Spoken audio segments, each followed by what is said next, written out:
It was a shock seeing Governor Godwin Obaseki of Edo State urging members of the People's Democratic Party (PDP) opposed to his plans for harmonization of the executive of the party at all levels to leave the party. Oshiomole laughs as Obaseki fights again. He spoke at a gathering of stakeholders where the decision to suspend the national vice chairman of the party, South-South, Chief Dan Obiri, from the party was adopted. The development in the Edo State chapter of the PDP flow from the defection of Obaseki to the PDP penultimate June. It came upon the determination of Comrade Adams Oshiomole to use his position as national chairman of the All Progressives Congress (APC) to stop Obaseki from having the second-term ticket of the APC.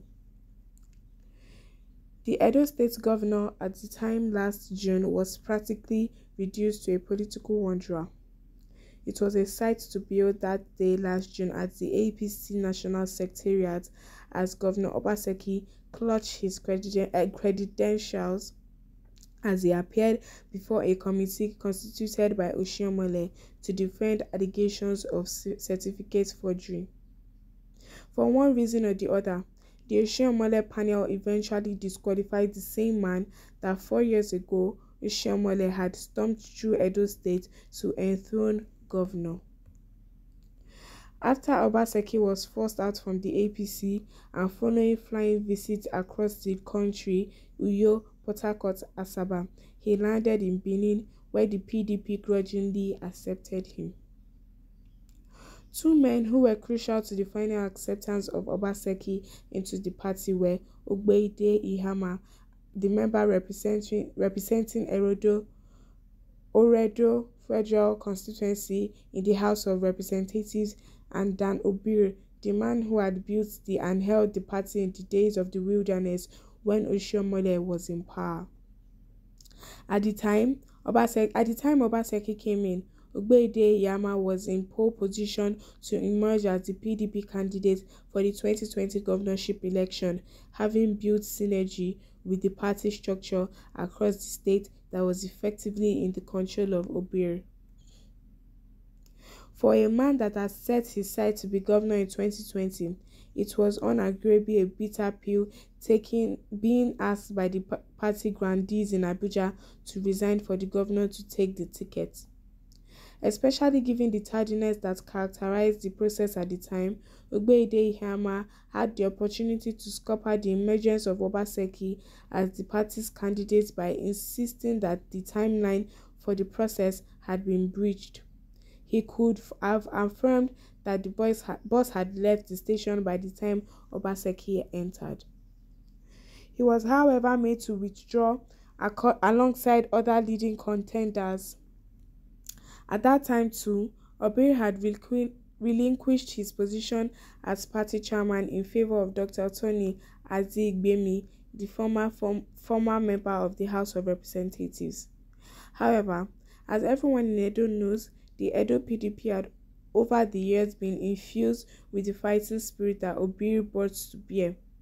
With Obiri as party chairman, the PDP had put the Oshiomole-led APC to task in elections, winning the majority of National Assembly seats and numbers in presidential courts in 2011 and 2015, and 2019. However, Obiri, like Ogbeide Ihama, also kowtowed to the party grandees' plea and became Obaseki's campaign manager in 2019. The sight of Obiri on the rostrum campaigning for Obaseki did not foretell the kind of developments now ensuing in Edo. The suspension of Obiri and Ogbeide Ihama, the two critical factors in Obaseki's emergence as governor, must have befuddled many, especially given that it was under the watch of the governor. Obaseki's allies alleged that the two men were frustrating the governor's move to harmonize the PDP structure. For them, it is especially painful that ahead of the PDP National Convention this October, that the governor would not be in a position to have a say in the Edo delegates list, which they claim is being dictated by Obiri. Even more, the governor's allies allege overhand schemes by Obi and the old PDP to frustrate the governor through many court actions and underhand schemes. The development has led to the new phrase in Benin that Obaseki should take his government and leave our party for us. The division has been hampered by the seeming lack of communication on the part of the governor. The nomination of 11 new commissioners from commissioners, all from the former APC, helped to worsen perceptions about a governor regarded everywhere as a fighter. How can you bring all 11 commissioners from your side after taking deputy governor and SSG? Many in the old PDP have been asking. Sources say that the governor had promised another 10 commissioners for the old PDP, but after harmonization.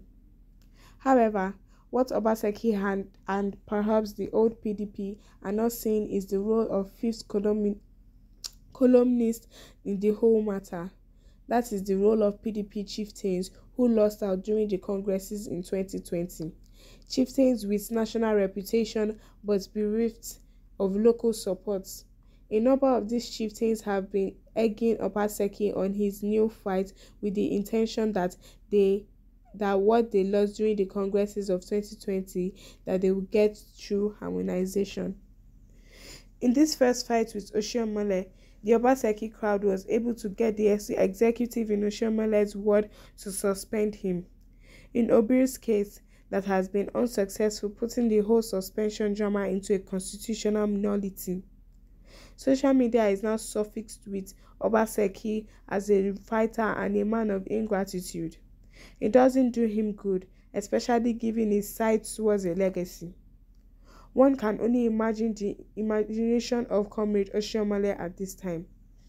After repeated disappointments, Oshiomole might now laugh as Obaseki, who seemingly betrayed him, and Obi, who tormented him, government, fights one another. Let's just go straight to the comments in the comment section. Someone says Obaseki should treat Obi and Ihama in good faith. With this infighting, Oshiomole is vindicated. Let us also remember that there is nothing on earth that is permanent. Vanity upon vanity. What will you be remembered for? Another person says Governor Obaseki should treat the people he met in PDP very well. These are the men that did not allow shame and disgrace to fall on him. When APC and Oshiomole fell out with him, Obaseki should not allow devil to come in between them, because APC are waiting to hear bad news about him in PDP. May God help the governor in Jesus' name. Another person says, I just don't understand why God allows the worst species of men become our leaders in this country. Obaseki and Oshiomole are of the same breed. Someone else says, gone are the days governors will hijack the party structures in the state. Grassroots democracy is what is playing out right now. Nearly all political space, the governor should, as a matter of purpose, know that a party structure was on ground when he was given a waiver.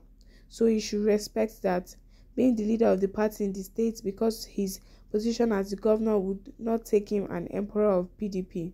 So no amount of harmonizations can make the PDP sell out its position to the governor. It won't work. Comment down below in the comment section what you feel about this situation. Like, share, and subscribe to this YouTube channel. Thank you.